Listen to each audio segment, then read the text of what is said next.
Welcome to the Modern Horizons 2 Judge video. My name is Nelson. And I'm Serge. There are 40 returning mechanics in this set. Our producer said we don't have time to cover everything, so we've selected a handful of mechanics due to their complexity or how long it's been since we last saw them. A lot of cards in this set have very helpful reminder text. We know at this point, read the card has become a bit of a joke. But seriously, reading the card explains the card. Take your time, and don't hesitate to call for a judge if you need a hand. I'll gladly pay you Tuesday for a spell today. Suspend is a mechanic that lets you invest a little mana now for a powerful payoff a couple turns later. Suspend is a keyword that represents 3 abilities. The first is a static ability that allows you to exile the card from your hand with a specified number of time counters. The second is a triggered ability that removes a time counter from the suspended card at the beginning of each of your upkeeps. The third is a triggered ability that causes you to cast the card when the last time counter is removed. If you cast a creature spell this way, it gains haste. To suspend a card, exile it for its suspend cost anytime you could cast that card. Exiling a card with suspend isn't casting that card. This action doesn't use the stack and can't be responded to. Cards exiled with suspend are exiled face up. If the spell requires any targets, those targets are chosen when the spell is finally cast, not when it's suspended. I have a suspend card with no mana cost. What do I do? You can't cast these cards normally.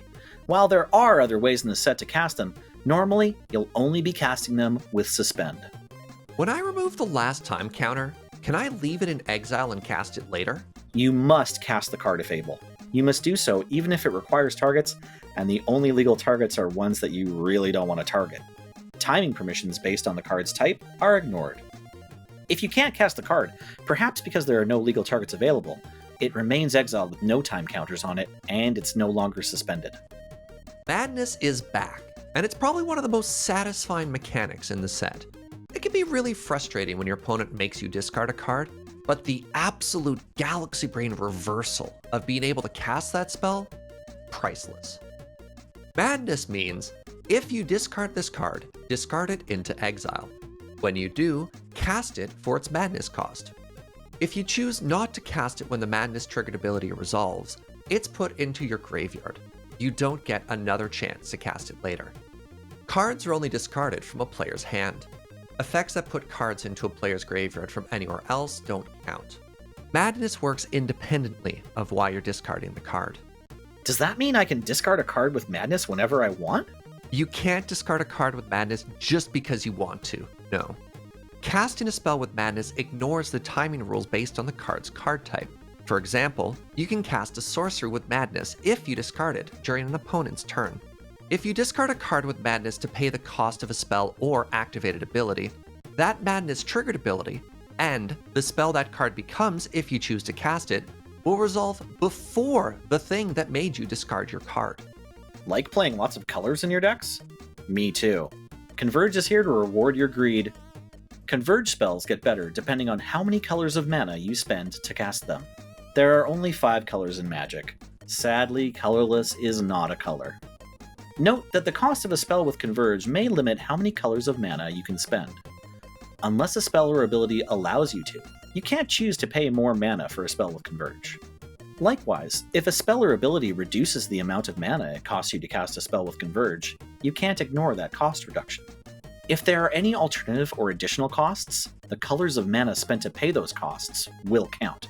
If a spell with Converge is copied, no mana was spent to cast the copy, so the number of colors of mana spent to cast the spell will be 0. The number of colors spent to cast the original spell is not copied.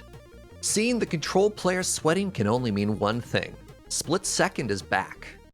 Split Second means, as long as a spell is on the stack, players can't cast other spells or activate abilities that aren't mana abilities. Hold up, what's a mana ability? Mana abilities are, well, abilities that add mana. Tapping Sol Ring or Llanowar Elves, for example.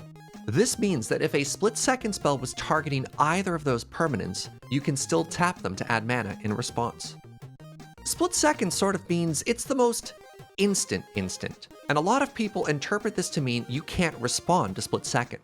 That's not quite correct. There are actually some neat interactions. If you cast Split Second in response to something, does it work like a counterspell?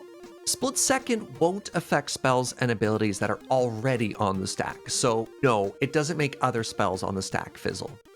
Split Second means my spell is uncounterable, right? Not quite. Triggered abilities still trigger, so if a triggered ability can counter a spell, you can absolutely use it to counter a spell with Split Second. Split cards have been around for a while, but the rules have recently changed, so we wanted to do a quick refresher to make sure you were up to date. In Amonkhet, the mana value of split cards were simplified. The mana value is now the combination of both halves, except on the stack. While on the stack, it only has the characteristic of the half being played. In any zone except the stack, a split card has all the characteristics of both its halves. This change is meaningful because of the interaction with Cascade. Under the new rules, the combined mana value of both halves needs to be less than the mana value of the Cascade spell, at which point you may choose to cast either half. Modern Horizons 2 also has Aftermath, which is a split card where one half can only ever be cast from the graveyard. These cards follow the same rules as split cards. However, if you're cascading into a card with Aftermath, it won't work the way you want it to. When you resolve Cascade, the spell you cascade into is being cast from exile. Since Aftermath can only be cast from the graveyard, you can only choose to cast the other half of the spell.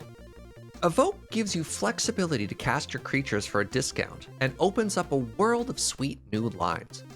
Evoke cost means you may cast this card by paying its evoke cost rather than paying its mana cost. When this permanent enters the battlefield, if its evoke cost was paid, its controller sacrifices it. Casting a creature by paying its evoke cost will result in 2 enter the battlefield abilities: the sacrifice ability from Evoke, and whatever other ability the creature has. The creature's controller chooses in what order to put them on the stack. Both abilities can be responded to as normal. Does this mean I can respond to the sacrifice trigger before the creature dies? Absolutely. You can blink it, sack it, or anything else your heart desires to get more value out of this Evoke play. Evoke doesn't change the timing of when you can cast the creature that has it. If you could cast that creature spell only when you could cast a sorcery, the same is true for casting it with Evoke. That's it for the rules. Good luck to all the players. Remember, this is a complex set. Take your time and don't be afraid to ask if you don't understand something. Thanks for watching.